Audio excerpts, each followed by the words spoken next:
സതീശൻ സർക്കാരിന്റെ മദ്യനയത്തിനെതിരെ കെസിബിസി വീര്യം കുറഞ്ഞ മദ്യം സുലഭമാക്കാനുള്ള നീക്കം മദ്യപരെ സൃഷ്ടിക്കുന്നതാണെന്ന് കെസിബിസി കുറ്റപ്പെടുത്തി.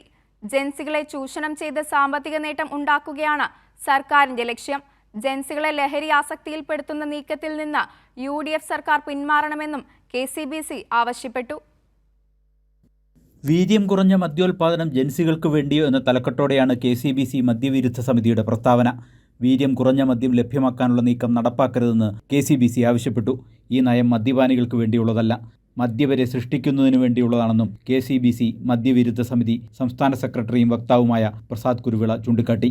ജൻസികൾക്കും സ്ത്രീ ശാക്തീകരണത്തിനും വേണ്ടി ആനുകൂല്യങ്ങളും സൗകര്യങ്ങളും പ്രഖ്യാപിക്കുമ്പോഴും ഈ വിഭാഗക്കാരെ മറ്റൊരു വഴിയെ ചൂഷണം ചെയ്യുന്നത് ഭൂഷണമല്ല. ഈ വിഭാഗക്കാരെ ലഹരി ആസക്തിയിൽപ്പെടുത്തി അവരുടെ ബലഹീനതയെ ചൂഷണം ചെയ്ത് സർക്കാരിന് സാമ്പത്തിക നേട്ടമുണ്ടാക്കാനുള്ള അടവു നയങ്ങളിൽ നിന്ന് സതീശൻ സർക്കാർ പിന്മാറണം. മാരക ലഹരികൾക്കെതിരെ വാരിയേഴ്സിനെ സൃഷ്ടിക്കാൻ സർക്കാർ മുൻകൈയെടുക്കുമ്പോൾ മദ്യത്തിൻ്റെ കാര്യത്തിൽ ക്യാരിയേഴ്സിനെയും അടിമകളെയും സൃഷ്ടിക്കാനുള്ള നയത്തിലേക്ക് കടക്കരുതെന്നും കെസിബിസി പ്രസ്താവനയിൽ ആവശ്യപ്പെട്ടു. വീര്യം കുറഞ്ഞ മദ്യത്തിന് വിൽപ്പന നികുതി നിരക്ക് നിശ്ചയിച്ച ബജറ്റ് പ്രഖ്യാപനമാണ് കെസിബിസിയുടെ എതിർപ്പിന് കാരണം.